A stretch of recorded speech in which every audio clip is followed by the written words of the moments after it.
नमस्ते, स्वागत छ यहाँहरुलाई मेरो च्यानलमा।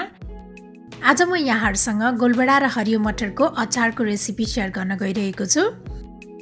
म चाहिँ यो अचार पकाएर बनाउन गइरहेको छु।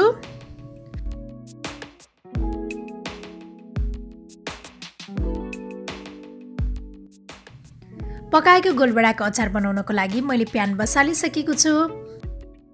अब यसमा तेल राख्ने, त्यसपछि मैले मेथी फुराए, त्यसपछि अब यसमा लाम्चो पारेर काटेको लसुन, अदुवा र हरियो खुर्सानी राख्ने। एकैछिन चलाइसकेपछि मैले यसमा राखे मसिनो पारेर काटेको प्याज। अब यसलाई चाहिँ एकैछिन भुट्नु पर्छ।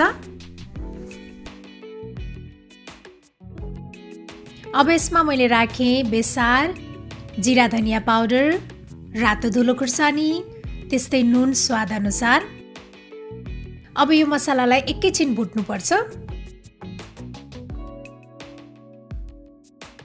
त्यसपछि मैले राखे यो मसिनो पारेर काटेको गोलभेडा। सबैलाई एकपटक राम्रोसँग मिक्स गर्ने। त्यसपछि अब यसलाई कभर गरेर यो गोलभेडा नपाकुन्जेल पकाउनु पर्छ।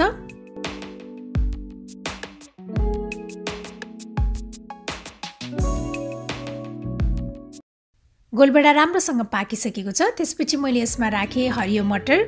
मैले चाहिँ फ्रोजन मटर लिएकोले अहिले राखेको हो। यदि यहाँहरुले फ्रेश मटर युज गर्दै हुनुहुन्छ भने प्याजसँगै मटरलाई पनि एकैछिन भुट्नु होला। त्यस्तै अब यो मसिनो पारेर काटेको हरियो धनिया पनि राख्ने। मैले यसमा राखे 2 चम्चा भुटेर पिसेको तिल। मैले चाहिँ सेतो तिल राखेको छु र अब यो सबैलाई एकपटक राम्रोसँग मिक्स गर्ने। अब यसलाई 1-2 मिनेटसम्म यतिकै पकाउनु पर्छ। अब हाम्रो यो पकाएको गोलभेडा र हरियो मटरको अचार चाहिँ सर्भ गर्नको लागि रेडी भइसकेको छ। मलाई आशा छ यहाँहरुलाई यो सजिलो गोलभेडा र हरियो मटरको अचारको रेसिपी पक्कै पनि मन पर्यो होला। र मेरो अरु यस्तै रेसिपीहरुको लागि प्लिज मेरो च्यानललाई सब्स्क्राइब गरिदिनु होला र मेरो भिडियोलाई लाइक, शेयर र कमेन्ट गर्न पनि नभुल्नु होला। Thank you for watching. Bye by.